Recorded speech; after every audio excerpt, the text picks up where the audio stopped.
was drafted after Jagr. we have the AJ time in hockey. That's hysterical. That's funny. But I see. The funny part when this happened, and Devils fans are harsh people. I have to say sometimes I love them. They don't get enough respect in the league. But Devils fans at times can be very, very harsh because the minute they got this induction happened, a bunch of people put up the meme, the video of Stevens taking out Korea in Game 6 in the Stanley Cup Finals. Because they're a bunch of assholes like that. Oh my god. Let's see. I'm actually looking up stats here. Yeah. The Game 7. Oh wow, I didn't realize that the Game 7 of the finals was Paul Kariya's last game of the Duck against the Devils. Oh. That was his last game of the Duck. I wonder if it almost was his last game. Yeah, but obviously he moved on to Colorado after that. But wow, he got a $10 million offer to go to Colorado. Jeez. I mean, the guy was a career point per game scorer, and in this time of hockey, that was pretty productive. Yeah, when he left Anaheim, he was the all-time leader obviously on their team with 300. He had a 300 goal before he left Anaheim, so that's pretty damn impressive, actually. Yeah. Wow. But yeah, high score for now. And here's a picture of Paul Kariya in a Nashville Predator jersey. That looks so weird. So strange. Because the logo hasn't changed at all. The logo for Nashville has not changed. So it's extremely weird. So there you go. He was only there for a couple of years, but that's pretty crazy. I never knew that happened. I guarantee Scotty's listening to this, the massive Predator fan he is, like, wait, Paul Kariya played for Nashville? Like, this happened? Really? So, also, he obviously represents Team Canada, gold medalist in 2002. I did not realize he played in the 94 Olympic Games as well. Wow. Oh, I didn't realize that. No, I did not know must that. have been a youngin' then. Yeah, 94. I was pre-NHL, so obviously he must have been. So because NHL didn't start till 98. So overall, that's a lot of great stuff here. What is the Phoenix Cup that he also played for 91? Gee, there's a lot of like random like international tournaments he played in, which is pretty cool. Well, I guess when you're trying to break into the league, you play like anytime you get the opportunity. It feels like when you watch watch advantage of. Well, do you ever watch the Memorial Cup over on NHL Network? Ever during the Memorial Cup is just like that, where there's a bunch of teams that are pretty much just playing. Like this is the Memorial Cup, and the next stage will be like the World Juniors. And that's when they know the NHL people are going to watch them. That's what the Memorial Cup is. And it's really cool like that. So that's what that reminds me of. And I just loaded up this, and we have, career-wise, he did get 400 goals.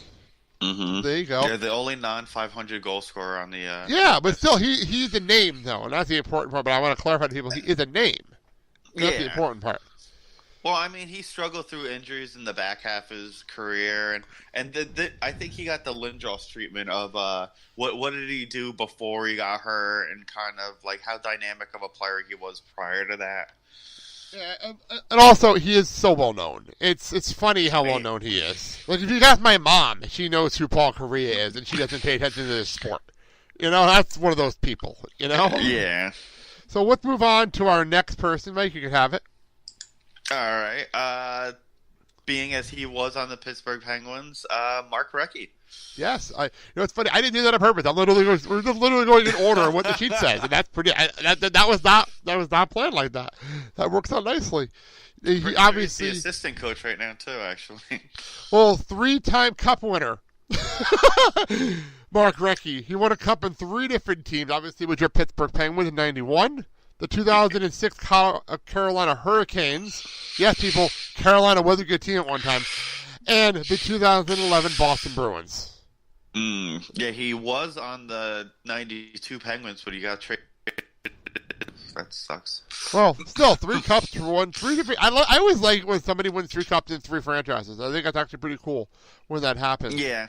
And by the interesting stat here on Wikipedia, in Game 2 of the 2011 Finals, he was the oldest player to ever score a goal in the Stanley Cup Finals. Oh, hey, there you go. There's a stat I never knew. That's pretty cool. Jagr might do that one day. No. And all goes There's back another guy that just kind of stuck around. it all goes back to Jagr. It really does. Always.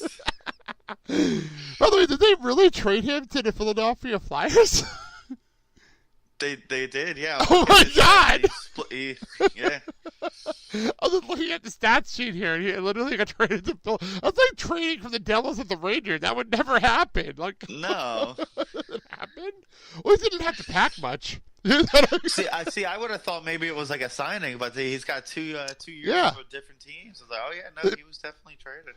That's just like one of those weird like 3-way trades or something like that. Those weird ones that happen in the '90s a lot, where it's like we're gonna go here and here. The one that usually happen on draft day usually. I hope that's what happened because I can't imagine what. Yeah, if you ever look at like I joke about it, but I know I used to read the Devil's Media Guide all the time, and it's hysterical because if you go through the media guide, it has like. This team and their history of transactions, like their last 5 transactions. And the Devils and the Rangers literally have one sentence, and it was a draft pick in like the 80s. That's it. There's no other transactions in the history of the franchises. They just don't personally deal with one another, I guess. By the way, Maybe so I have the Pittsburgh list is here. a little better. I have the list here because we mentioned this earlier. All the teams played for Pittsburgh Penguins, obviously. Philadelphia Flyers, Pittsburgh Penguins twice. Flyers twice. The Canadians, the Carolina Hurricanes, as mentioned, the Atlanta Thrashers, that's a thing. And he played a year in Tampa Bay before he got traded to Boston. Oh, man. And then he retired as a Cup winner. So there you go. That's the way to do it. Yeah, if you're going to be I call that the Ray Bork treatment. You retire with a Cup. Yeah, except that was his third, but... See here, 577 goals, 1,533 points. That's ridiculous. Oh, yeah. That's a ridiculous number. But no, that's incredible. A 3-time Cup winner, automatically, you're going into the Hall of Fame if you're going to have any kind of points and that kind of thing, you know? Oh, here we go. Here it is. Here's the trades. February 19, 1992, traded for the Pittsburgh Penguins with Brian Benning in a first-round pick of the 1992 draft to Philadelphia, straight up. Just straight up trade. We got a first round pick out of him.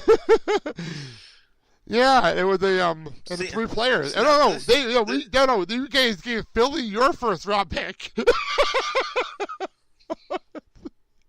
We gave Philly our first round Yes.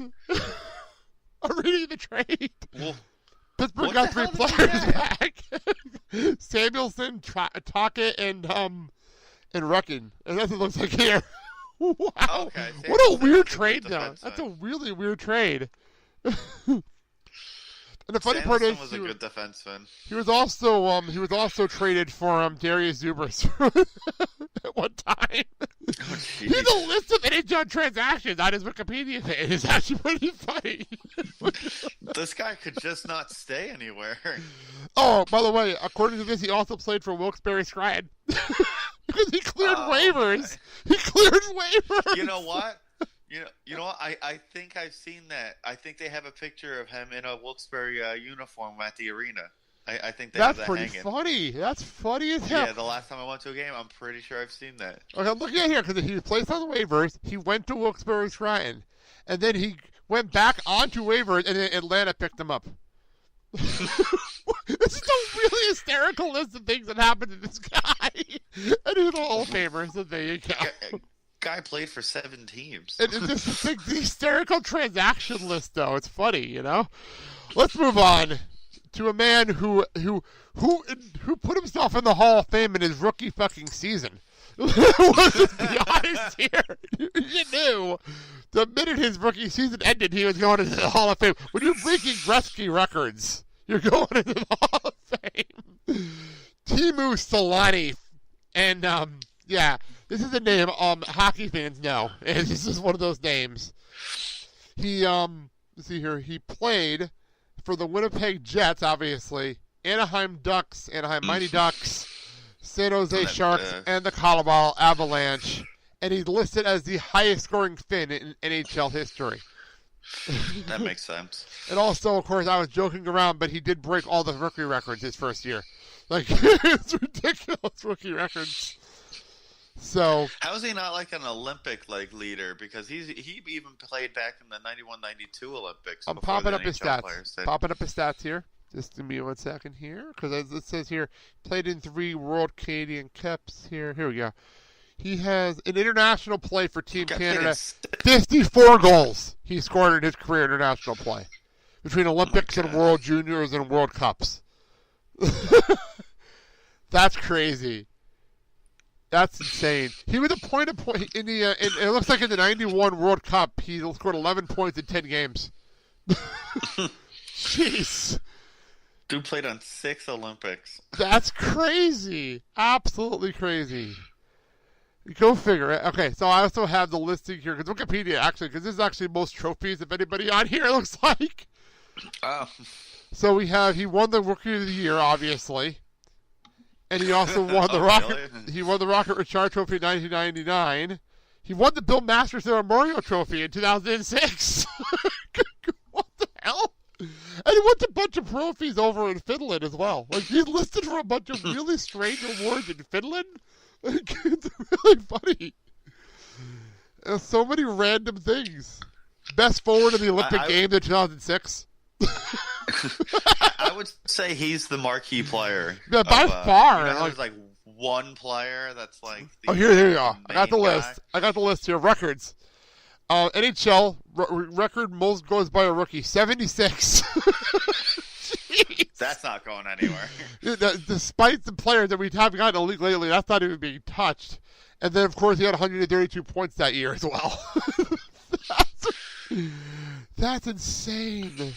And by the way, that is a franchise. I love the fact that on the website, by the way, because of the weird team things, it says Winnipeg/Arizona franchise record. By the way, you asked the question. Most points in Olympic competition career, 43 points.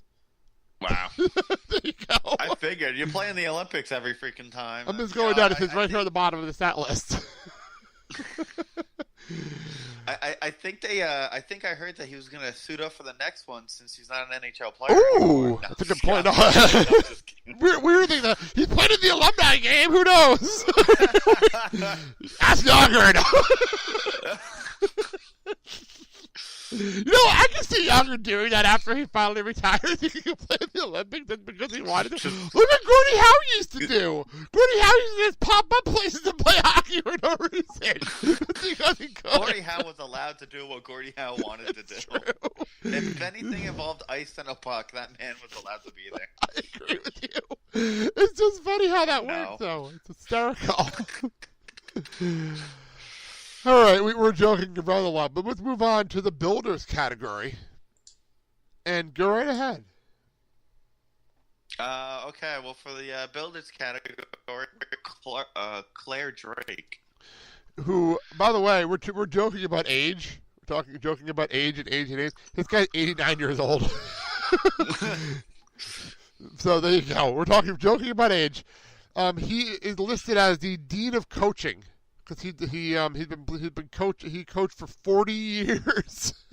Oh my God, that's insane. I'm looking into it. He won 17 championships in Canada, which is important, people. This is Canada. This is where the sport comes from. He coached. He also coached in 1980 Olympics for Team Canada and the Lake Placid. I didn't do too well. No, but still, he was there. He also was an assistant coach for the Winnipeg Jets, and apparently an NHL and a consult for several NHL teams, and also for the Canadian women's team. Wow, when you listen to it that way. By the way, he has an arena named after him in Alberta. Damn. Well, yeah, because I see up here that he was the coach for the University of Alberta for like 28 seasons. That's ridiculous. That's Lou Lamoriello shit right there. Because Lou Lamoriello, didn't he have like 25 years, and then he went to the Devils for 25 years, and like ridiculous things. Oh yeah, it's ridiculous. I love the builders category because we learn things about people. We learn. This is the education of the sport for us. Stuff that you wouldn't really know of otherwise. This is the kind of stuff I like, actually, because it's like you learn the history of the sport a little bit with stuff like this. Yeah. Although he was also named Coach of the Year twice, according to this, in Canada. That's a big deal in their leagues, you know.